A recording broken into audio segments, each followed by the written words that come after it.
Hello there, folks, and welcome to the stream. My name is Mike D'Angelo, aka That Tellest Guy, and we have a delightful topic for you today for Talking Tellest.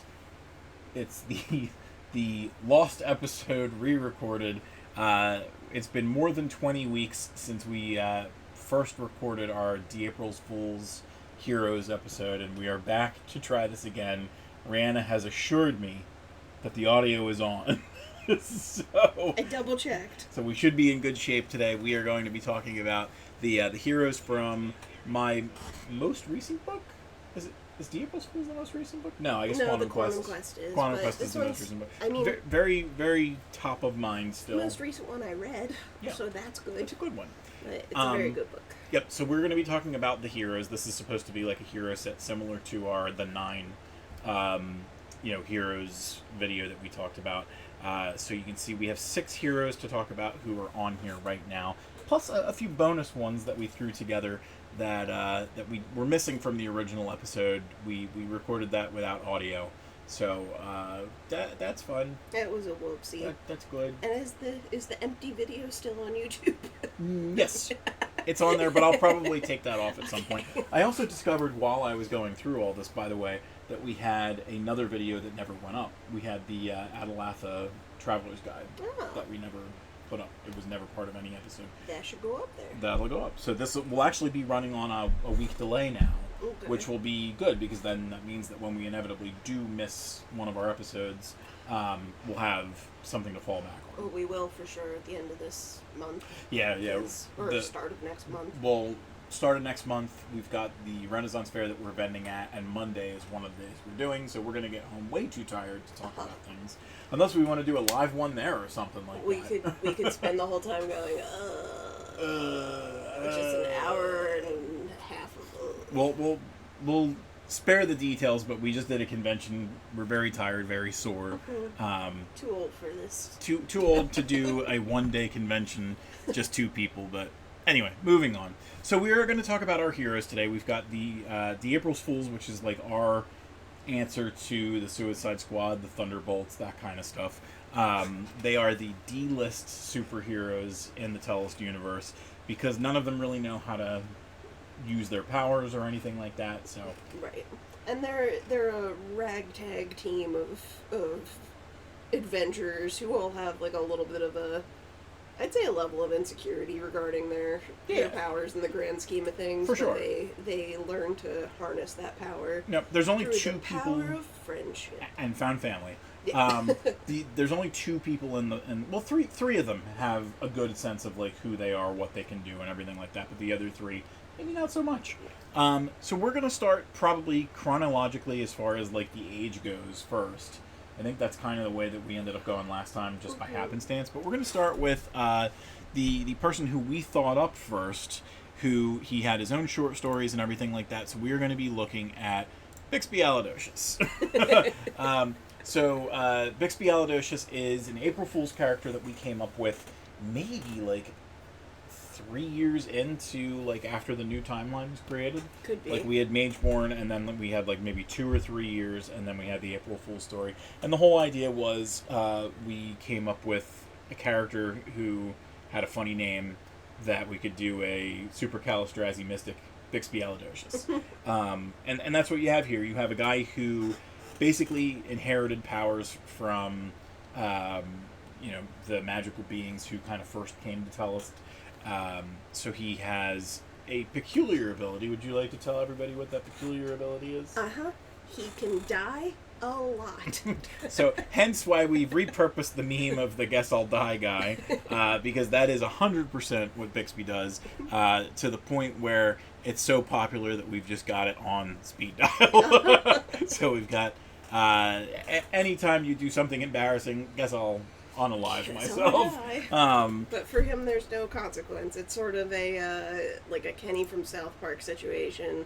But the interesting thing is that his body is left behind. Yep. So really, he could die as many times as he wanted to and just climb a pile of himself if needed. Yep, and we've seen a couple of times in the stories that he's involved in that he does something peculiar with killing himself, for strategy reasons and stuff like that.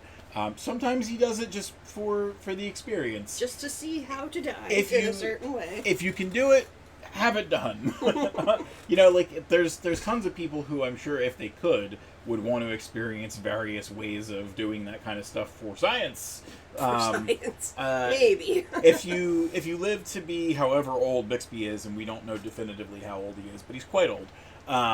You probably have some desire to experience new ways to do those kind of things.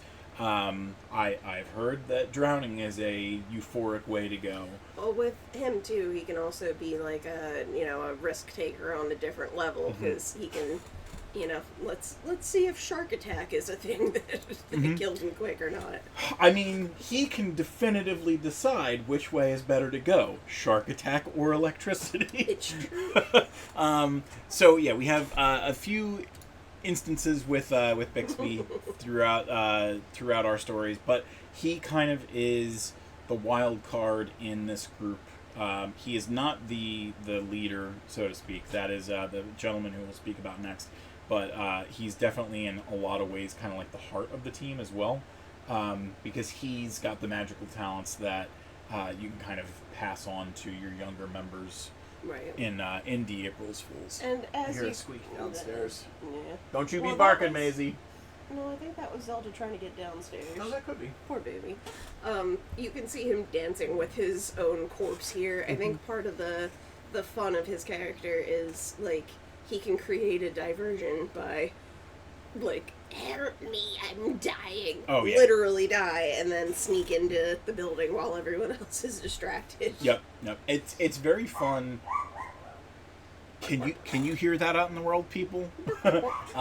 It's very fun finding new ways to have him do those kind of things. If you have to bark, go downstairs to bark. Thank you. So we'll move on to Fred. I said don't do it. We'll move on to Frederick next. Luna! And we'll shut the door on you. We'll just bark more at that point. It's true. I'll tell you Frederick. what, it is a good time to take a tiny little break, and we're going to go to our Quantum Quest preview.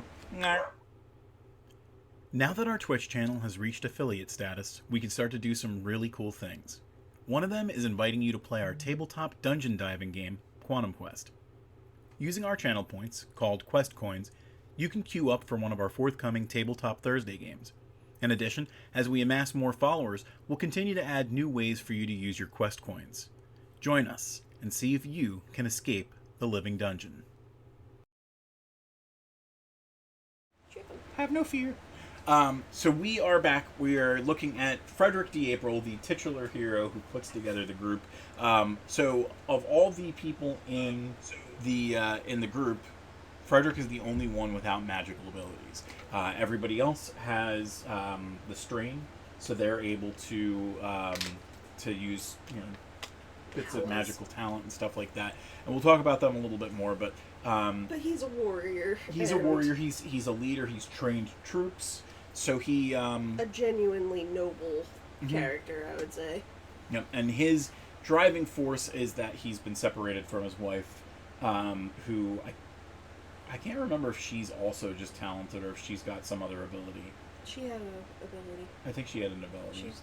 I don't really know. She was very briefly in the story because she was only in like the first like 3 pages of the story and then like the last 3 pages of the final like penultimate chapter or something like that. She really is kind of like the MacGuffin character, but you learn very important things about her going into the next book, which we won't divulge too much information. But obviously his driving force is trying to get her back. And in order to do so, what he's going to do is put together a team of people who kind of need to be brought together because the whole shtick of the story is the bad guys of the story, the Ebon Hammer, are basically a group of the kingdom who are rounding up powered people to either enslave them, execute them. I just realized that April's Fools has some parallels with Deadpool and Wolverine. Oh yeah, Like, absolutely. Frederick and Bixby are just more polite versions of Wolverine Deadpool and and Deadpool, Wolverine. yeah. Yeah, Yeah. because he's very much the warrior with a code, and Bixby's very much a I can't die, so who cares what Exactly. I do? 100%. And they secretly love each other. Yes, Rihanna very much likes I to ship ship them, so much so that we got this picture of them posing for their prom. I love them. I saw that. Their bromance is adorable in the story, and I love it. It is very much a like a found family vibe that you get from this book, and the Frederick and Bixby of it all is the two dads. Yeah, they're very like I love their dynamic because you've got the magic wielding devil may care, and then the other guy who's so serious, and they complement each other. I think, and it's very cute. Yep. So Frederick obviously has to put together his fools. So what we have to do now is then look at the other characters. So we'll take a brief little look here at our cover. We have the 6 main characters of the April's Fools on the cover, which I thought was pretty great. I don't think we've ever had like the full group The whole on ensemble. the cover before or anything like that, with the exception of like the front and back cover of like Mage or Transformed. Yeah. Stuff like that. You get like little bits and pieces of that, but this is the first time that like the ensemble was on the front. We'll talk about Lionel next. He's the next oldest, and he is chronologically the first person that we meet who joins the group. So Lionel, actually, let's real quick talk about the impetus of creating this story, because just like the Bixby was brought about by an April Fool's story, the whole idea of the April's Fools was brought about by an April Fool's April stories Fools, as well. yeah. The idea was, what if there were...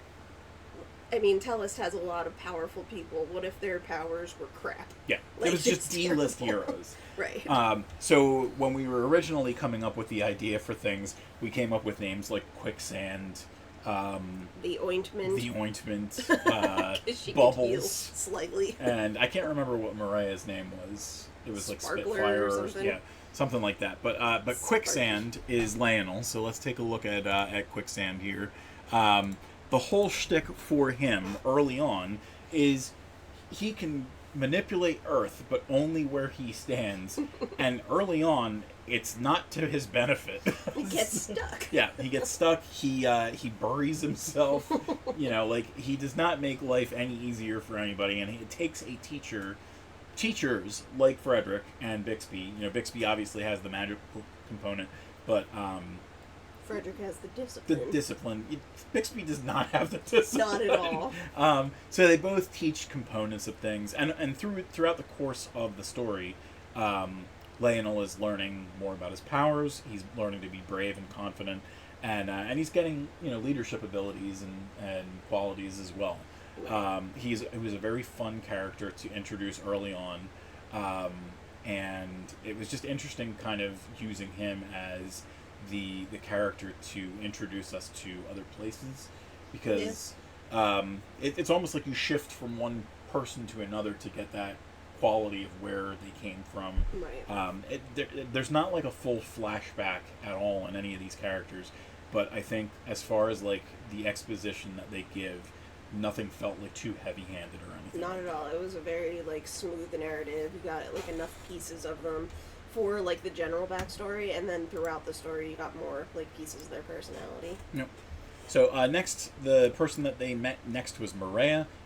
She was the one who we were just saying was either Sparkler or something like that. And she unfortunately has fire abilities that she can't control, and that leads her to have owie fingers all the time. So Maria can control fire, similar to Alicia, but she actually burns herself while she's doing it. So she doesn't like to do that. She doesn't have control over her powers. She causes, fires to break out when she doesn't want them to. Of everybody in the group, she's probably the most deadly, the most dangerous, because her powers are so volatile. And it's from coming from a source of pain to like the way she's doing it, like physically and I feel like emotionally as well with her character. Yep.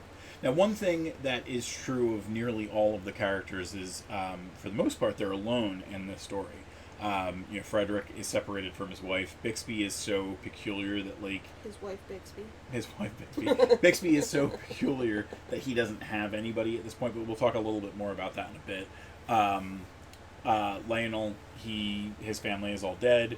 Maria ran away from her family because she thinks of herself as a monster. So it is kind of nice to find a family that kind of understands her a little bit better. And they find her, and she's so far off the grid that she's got a best friend in a scarecrow that she made, which is probably not all that safe. Because it'll light on fire. Yeah. Very flammable. Yep. So let's head to the next person that they meet. So we will be talking about Kyra next.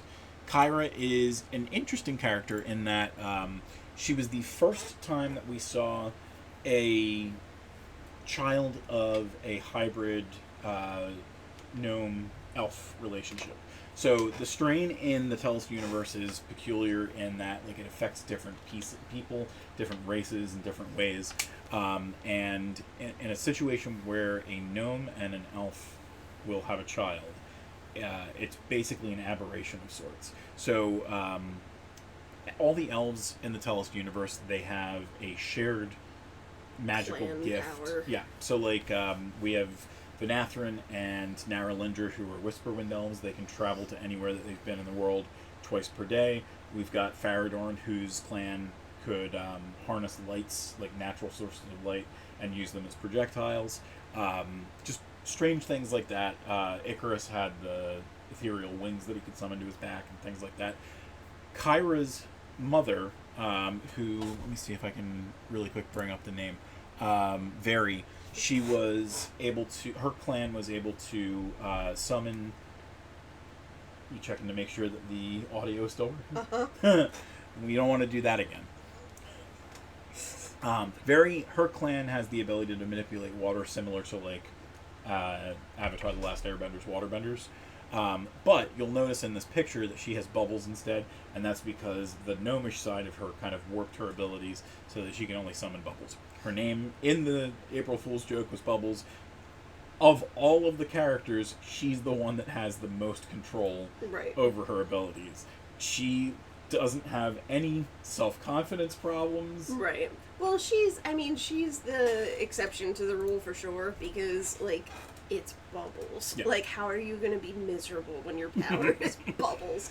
And her little gnome dad is adorable. Mm-hmm. Like, it's just a very cute addition. Yep, her dad Jardy is still around. He's getting on the older side and everything like that. He's sad to let her go, but, like, he knows that she's in danger. No one's really going to mess with the elves, so, like, her mom is kind of on her own. Her mom is sort of weird. I feel like the dad, and maybe to an extent the mom, have, like, a little bit more trauma on her, like, being ostracized than she does, because she's, much like her power, her personality is kind of bubbly. She's like, whatever, Yep. It's all good. It's very true.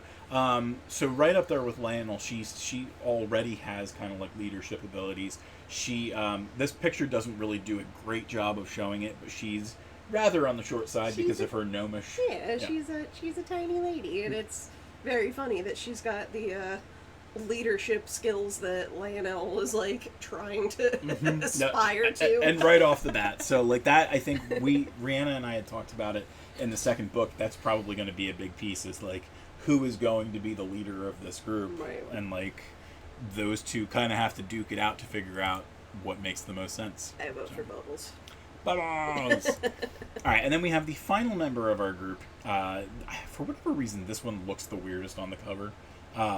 She just kind of, like, almost looks like a mannequin.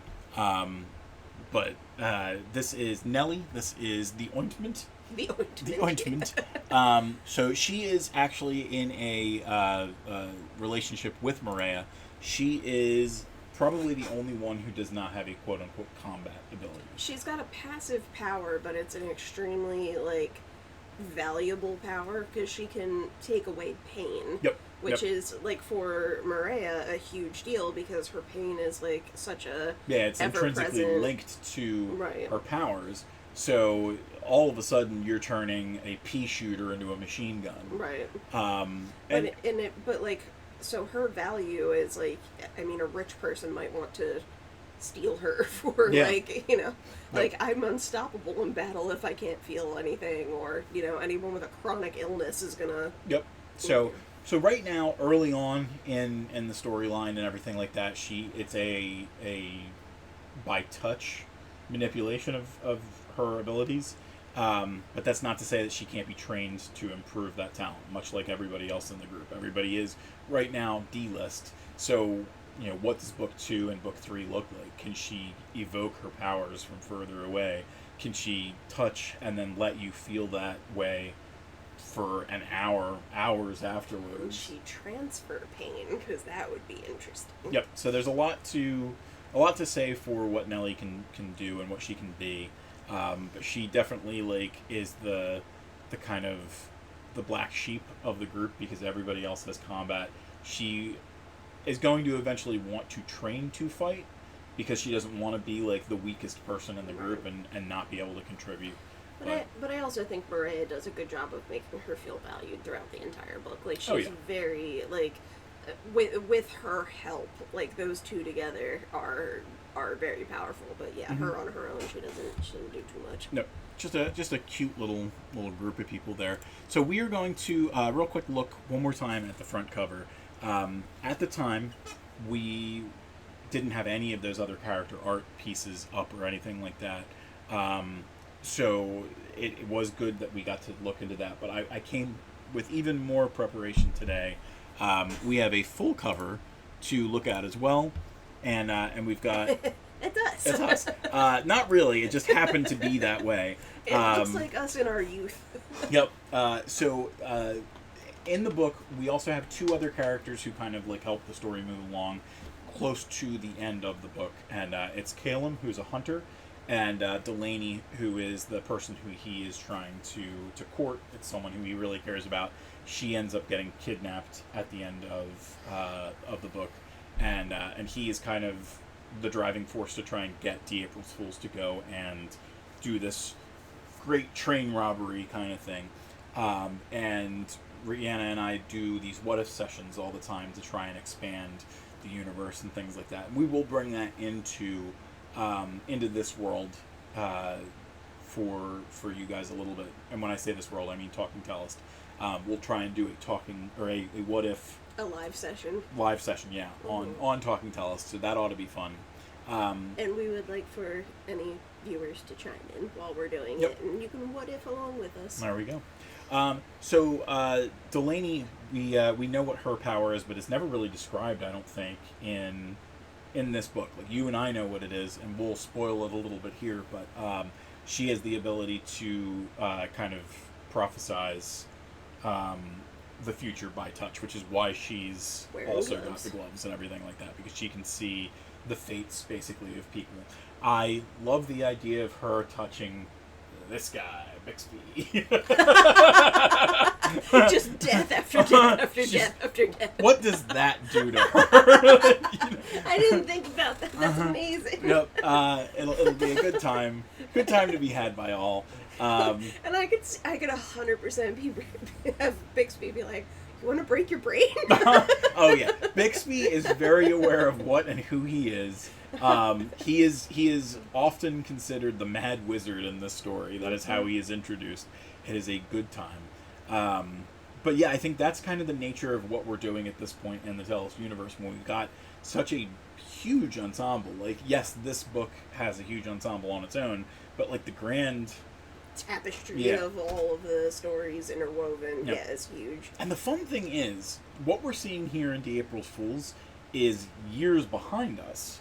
Because this exists probably around the time that, Adelia is being born or something like that. These characters are 15, 16, 17 years older than they are now by the time Mageborn comes out. So it's an interesting kind of idea that we get to see them forming what they ultimately become. Their origin stories. Their orange stories. stories. We are going to take one real quick look at another character, and this is the driving force for Bixby for why he hates the Ebon Hammer, who are the bad guys in this universe.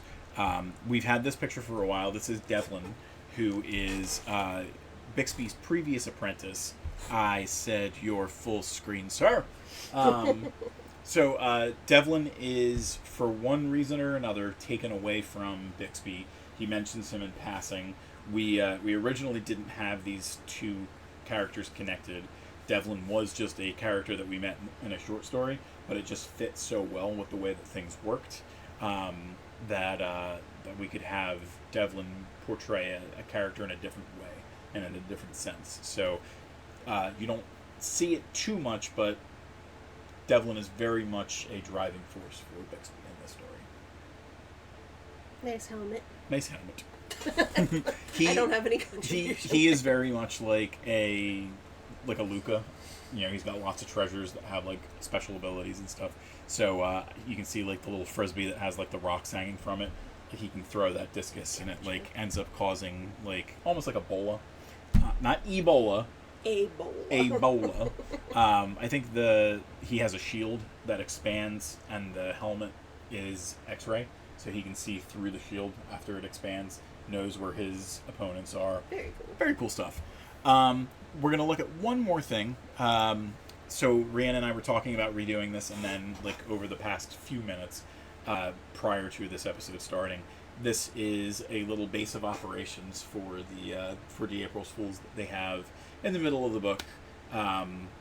They take refuge in a farm during like some of the colder months in the year and everything like that, and that's where they do their training. Mm-hmm. So I thought it would be fun to just put something together real quick, and we'll turn this into an actual map. So yep. And we'll do there's a couple of epic scenes in the story, and one of them is definitely going to be a map. Yep. We I'll just there's nothing wrong about discussing it a little bit. Spoiler alert. The one of the like climactic scenes, it takes place across 2 or 3 chapters. Mm-hmm. It's like a great train robbery. You know, like right. It's a fantasy train robbery. Yeah, I really wanted to go that route. I can't remember. I don't think Incarnate had anything to do with it, because I don't even think that I was into Incarnate at the time. Right. But I definitely thought like there's no reason not to do like a cool like train scene. Like there's movies do it all the time. Like let's find a way to do it in fantasy and without train tracks. Right. I think that we did a cool way of figuring that all out. So. Yeah, it has. So I think the whole ragtag bunch has a very like kind of Western vibe to it, without being like almost like a Western, but in terms of like Back to the Future 3 was a Western. Right. You know, like it's quirky. A genre bent Western. Right. It's a genre bent Western, but for fantasy. No. And I love it. All right, we are going to real quick flip over to our sponsors, because it's been a little while. We took off all last week because of a convention. So we're going to cut over to that. We'll cut back. We'll do a couple more minutes of chat, and then we'll wrap up this show. And now, a word from our sponsors. A spectacular whirlwind adventure that mystifies as much as it enthralls readers, Raymond Dwayne's Quinine is the sort of epic fantasy that most people would have a hard time dreaming of. Yet, the author has done much with this universe, establishing foundational pieces of rich lore, religious history and prophecy, and wrapping it all together in a package that makes it feel like some of the best pulp fantasy of yesteryear. Indeed, there is a way that Quinine is presented that makes it feel as though this hero has been around for decades. Despite the classic feel, though, it is also wild in its imagination, with blended species bringing a sense of alien majesty to the world, which just so happens to be the massive hand of the goddess. If you'd like to learn more, head over to the Tellest website, where you'll be able to find our promotion for Quinine by Raymond Dwayne.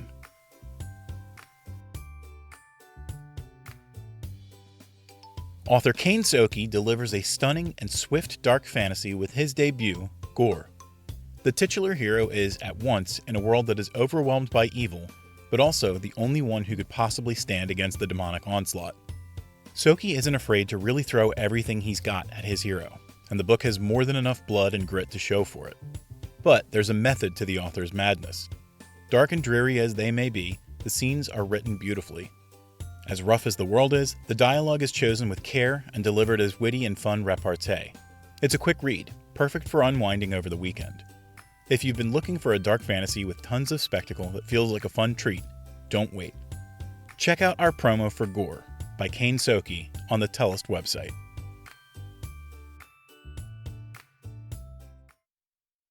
All right, we are back. Anything else that you would like to say before we wrap up the show? It's a really good book, and you should read it. Yeah, people. I think it's, of all the books that I've written in the past 10 years, I think it's actually my favorite.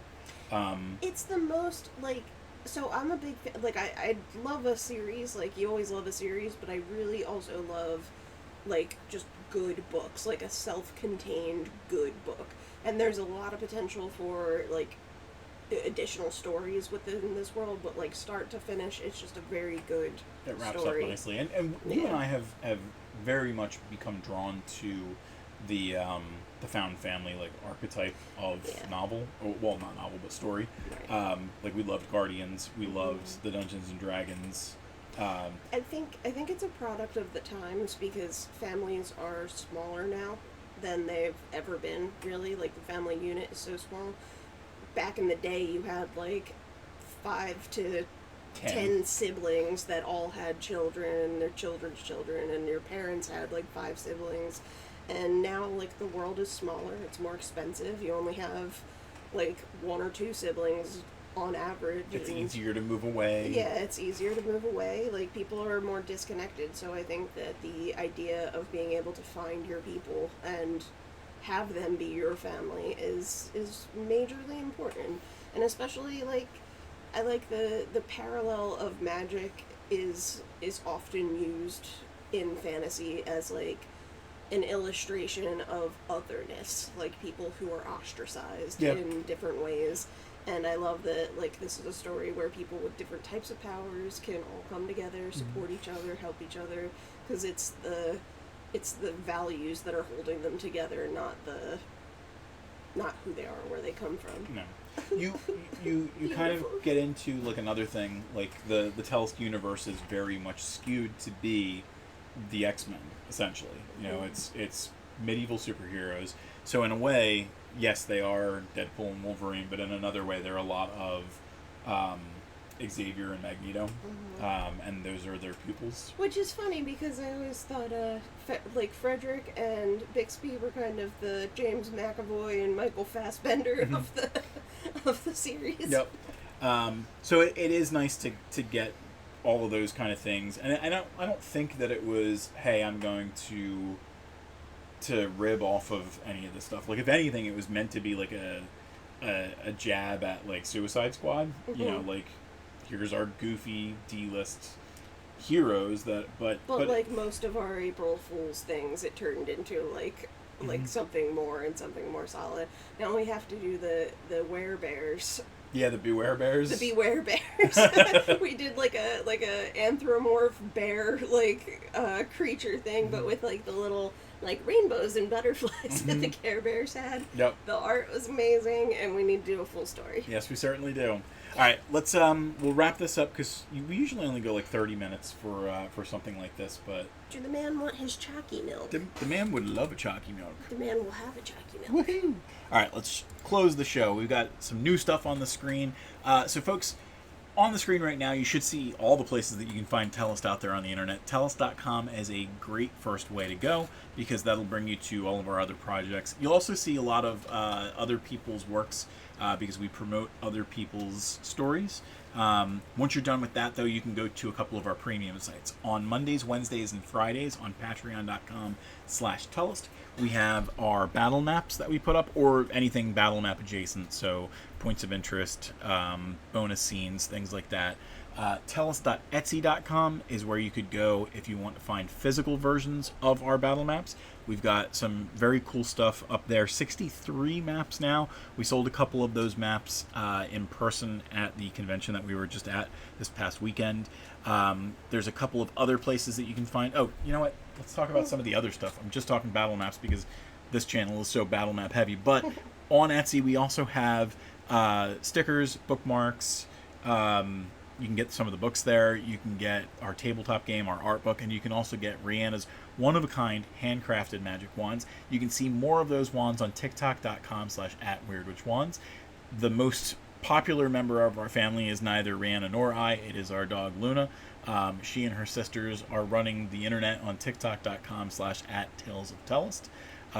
So definitely The latest video has 6.6 million views. most popular, not Most latest. popular. 6.6 it's up to now? 6.6. Jeez. I feel like it's picking up steam again. Uh-huh. But yeah, anyway, go check that out. Join the 12,000 some followers so that you can see the shenanigans that they get into. We got one other big place that you can find some of our battle maps, and I should have just looped it into the Patreon and Etsy of it all, but battlemapfantasy.com is where you can go to get our digital maps. If you don't want to join Patreon, you can just buy them one-off. Or in groups, you can get like a bundle of 50 maps plus like 163 variants for a very cheap price there. The last two places that I'll bring your attention to, youtube.com/@worldoftellest is where you can find these Talking Tellest episodes and our Making Map series. And you can also find our QQ live sessions on YouTube as well. If you do want to catch us live, the only place to do that though is twitch.tv/thattellestguy. Come check us out Mondays, Tuesdays, Wednesdays, sometimes Thursdays, and we rest on Fridays on the weekend. But that'll be it for today. We thank you for joining us, and we'll miss you.